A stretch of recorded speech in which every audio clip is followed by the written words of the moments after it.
De volta com o nosso Tudo Posso e nós estamos falando de saúde agora. Uma simples dor de cabeça pode atingir extrema gravidade e até se manifestar diariamente de forma contínua.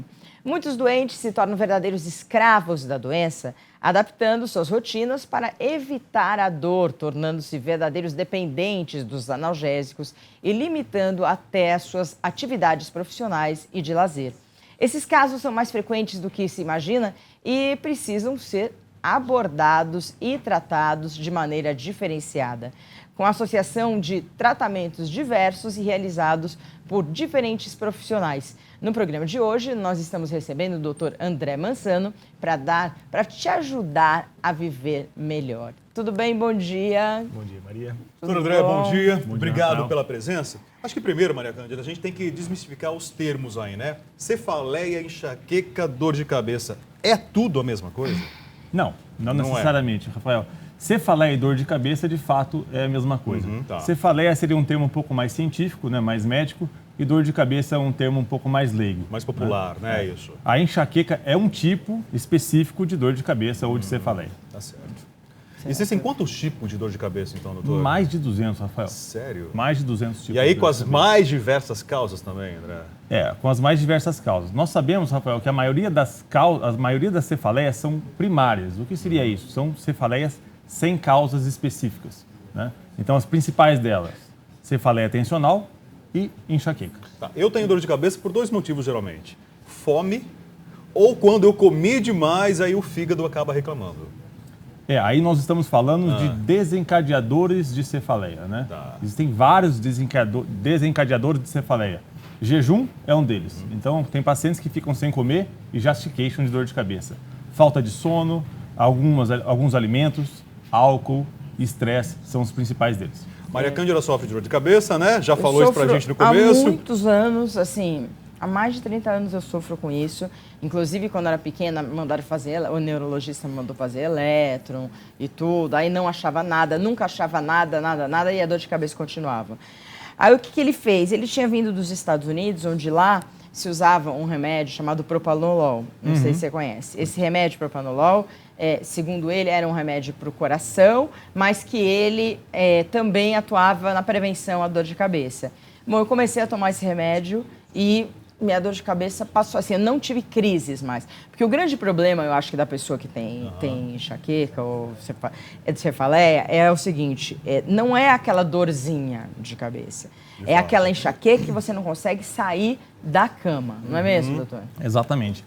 Bom, ele usou então um medicamento que nós chamamos de profilático. O propanolol, como a Maria disse, é um medicamento tipicamente usado para coração e hipertensão arterial. Mas ele tem a propriedade de agir nos vasos sanguíneos. E alguns tipos de cefaleia, em específico a enxaqueca, certo? A sua causa principal seria uma alteração nos vasos. Os vasos podem se dilatar e isso causou a cefaleia. E o propanolol agiria nesse ponto, nos vasos cerebrais. Ele não deixa de dilatação. Exatamente. Por isso que eu sinto muita dor de cabeça. Acho que as pessoas aí de casa que têm isso no calor. O calor, para mim, é quase que insuportável, porque no calor os vasos se dilatam. Se dilatam, perfeitamente. Então eu sinto uma... angústia seria outra coisa psicológica, mas esse calor me faz muito mal mesmo. Isso é muito comum. Existem pacientes que sofrem de dor de cabeça com calor, mas também tem aqueles que sofrem de cefaleias no frio. Ou, por exemplo, ao ingerir uma bebida muito gelada, por exemplo, pode desencadear certos tipos de dor de cabeça. Doutor, essa cefaleia constante, ela pode surgir de uma hora para outra? De repente, lá aos 30 e tantos anos de idade, a pessoa nunca teve dor de cabeça, sempre foi muito tranquilo, mas de repente é uma dor que dia e noite está batendo na porta da pessoa. Isso pode acontecer? Pode acontecer e acontece com frequência. Com frequência? Com frequência. Mas qual que é a causa disso? O que desperta na pessoa? Na maior parte das vezes, isso passa totalmente despercebido a causa. Ninguém descobre que foi de fato a causa.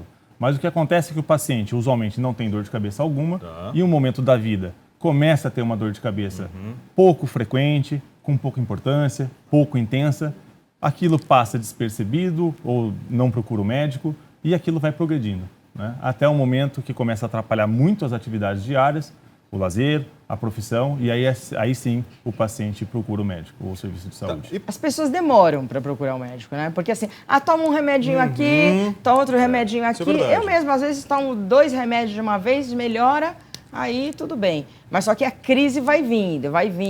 Na hora que vem, acaba comigo. Demora, e especialmente os homens, né? As mulheres procuram um serviço de saúde um pouquinho mais cedo, até pela cultura de já visitar o seu ginecologista esporadicamente, anualmente, a mulher vai mais ao médico do que ao homem.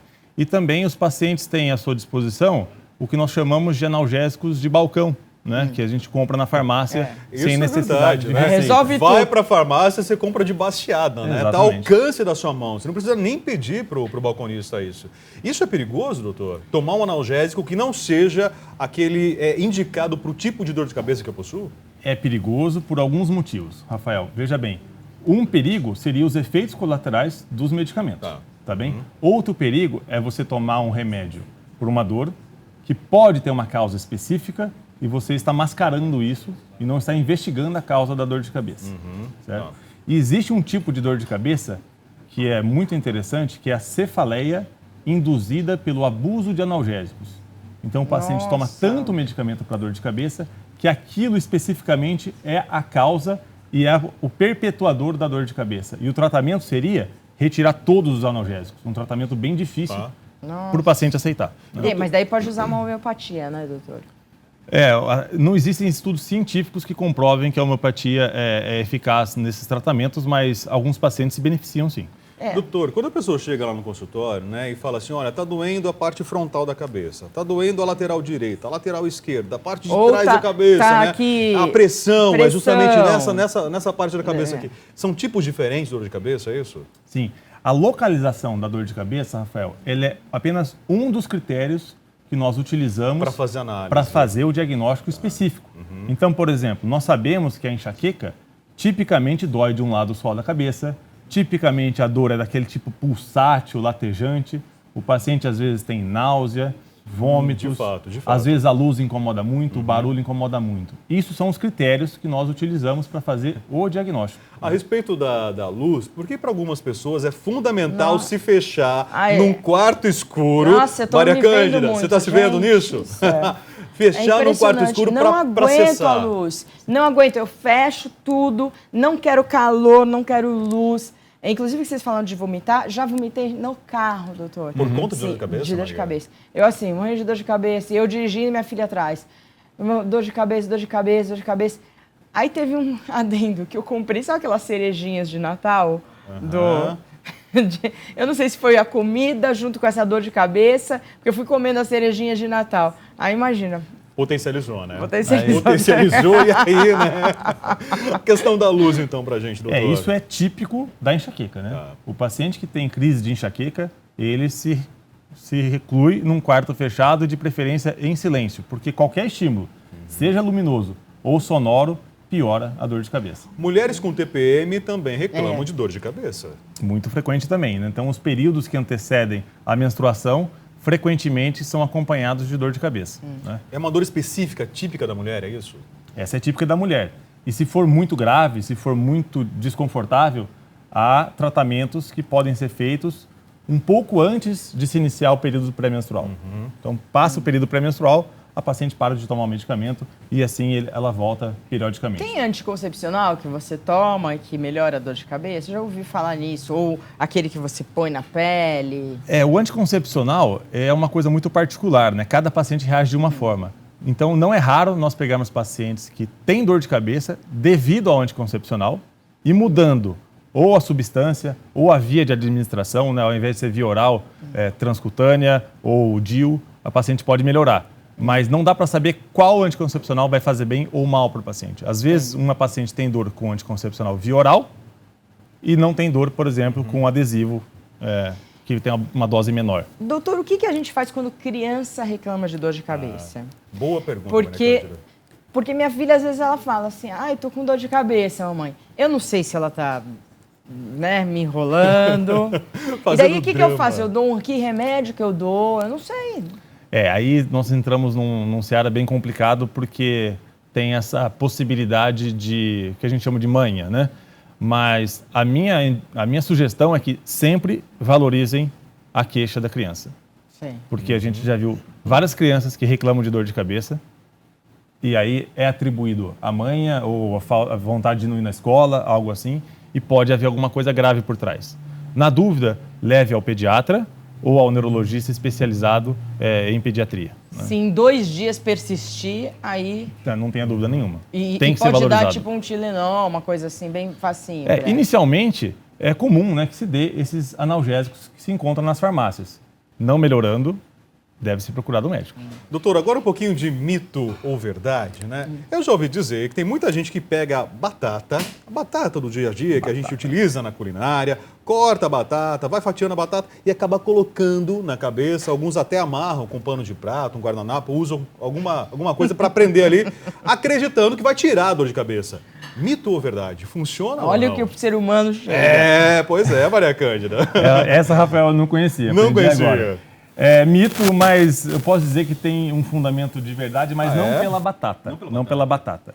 Então, é cientificamente comprovado que algumas fibras nervosas, certo, que transmitem informação de tato, elas são tecnicamente fibras A beta, mas isso não vem ao caso, elas vão até a medula, certo, que é o ponto que vai em direção ao cérebro para o paciente sentir a dor de fato, e elas inibem a dor naquele ponto, certo? Então é por isso que quando uma criança bate um dedo, bate uma perna, ela tende a friccionar aquele local. Porque essa sensação de tato inibe, de certa forma, a dor nos níveis mais centrais. Então, talvez o tato de amarrar alguma coisa aqui possa dar algum alívio, mas a batata especificamente, totalmente mito. Então, nessa explicação do tato, já me ensinaram a fazer, inclusive, massagem. A fazer massagem, né? Ficar massageando dessa forma aqui a testa, ó. Assim, ó. Isso funcionaria pelo tato? Funcionaria pelo tato e também funcionaria que muitos casos de cefaleia são de origem muscular. Então, por exemplo, se você, telespectador, colocar a mão aqui, nessa região, e fazer uma mastigação, você vai perceber nitidamente que há um músculo aqui contraindo. Tem E mesmo. passa um nervo aqui, dentro desse músculo. Então, tem pacientes, por exemplo, que têm bruxismo e forçam muito a mordida durante a noite e acorda de madrugada com dor, porque esse músculo comprime esse nervo que vai causar cefaleia. Essa também, então, seria uma outra causa da dor de cabeça. Outra causa de dor de cabeça. E aquele exercício de fazer isso aqui na testa? Já viu isso, Maria Cândida? É como se estivesse expulsando a dor de cabeça da pessoa.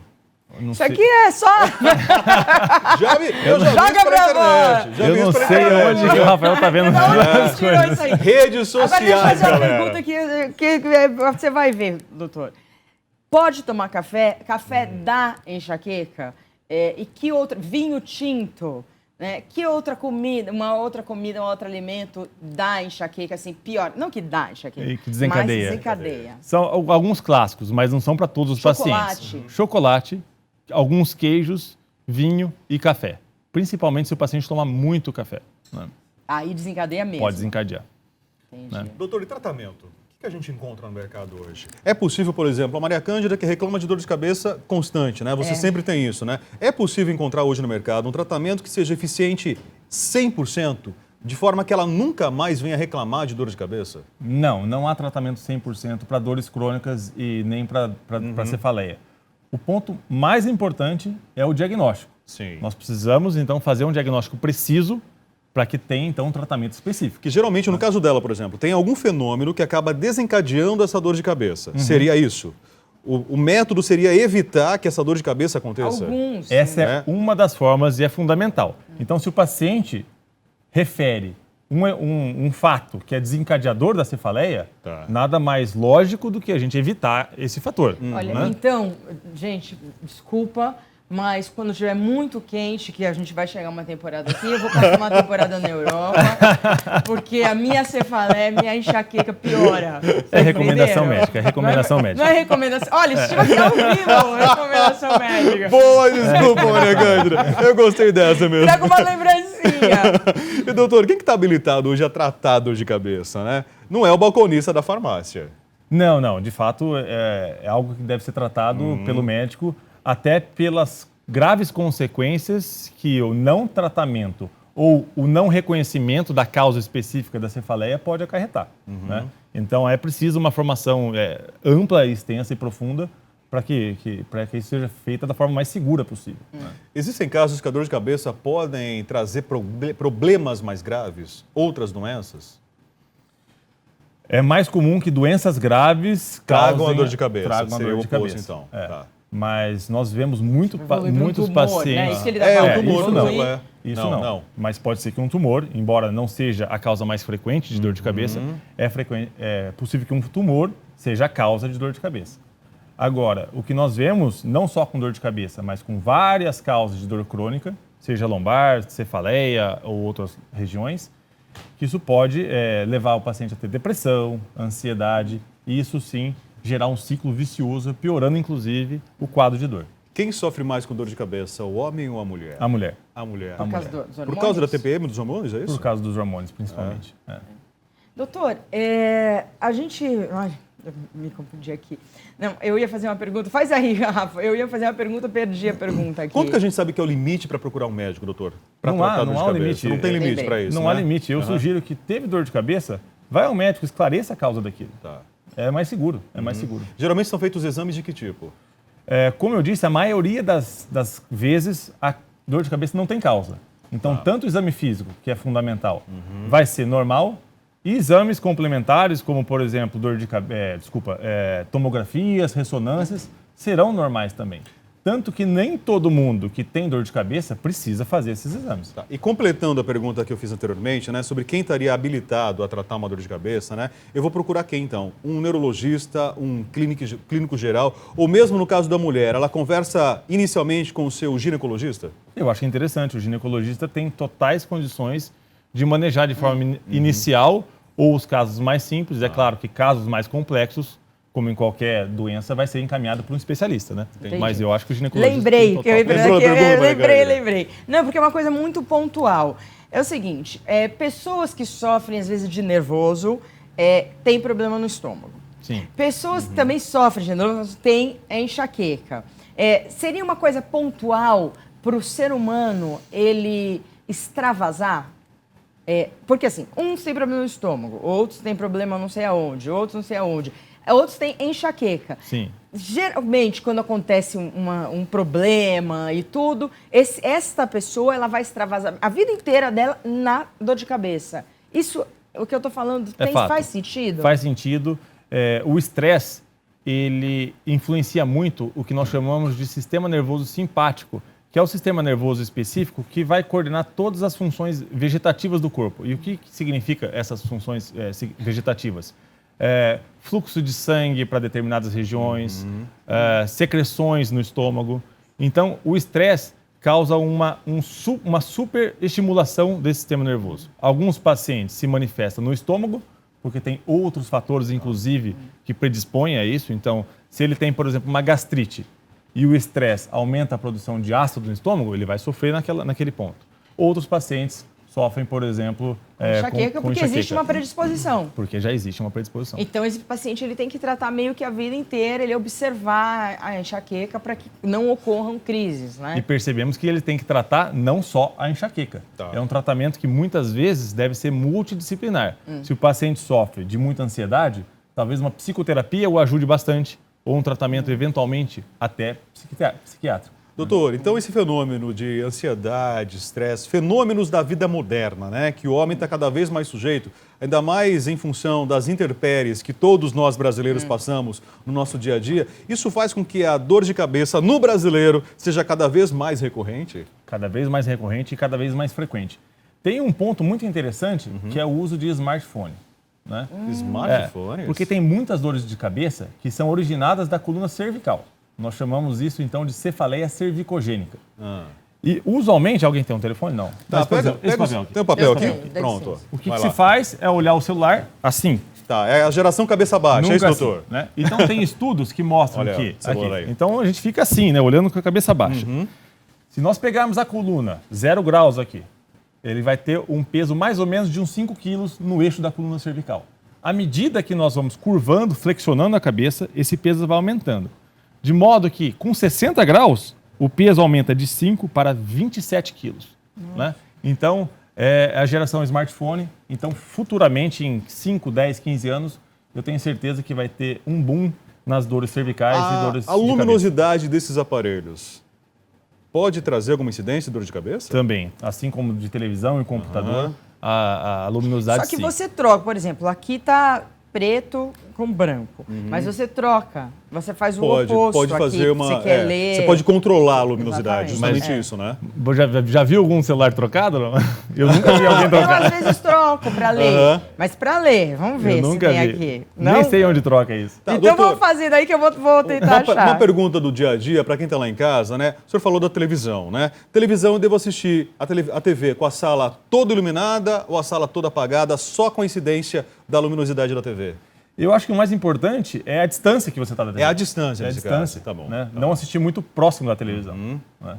Eu acho que a luminosidade extra da TV não tem influência. Tá, e a gente sabe também que tem muita dor de cabeça que é causada por problema na visão. Sim. Né? A criançada, inclusive, começa a reclamar de dor Exatamente. de cabeça quando, na verdade, lá na sala de aula, ela não está conseguindo enxergar, fazer a tarefa direito, né? E a professora é a primeira a prestar atenção justamente quando esse fenômeno acaba acontecendo. É. Né? Imagine alguém que tem uma... Não deu certo por enquanto. Não deu certo?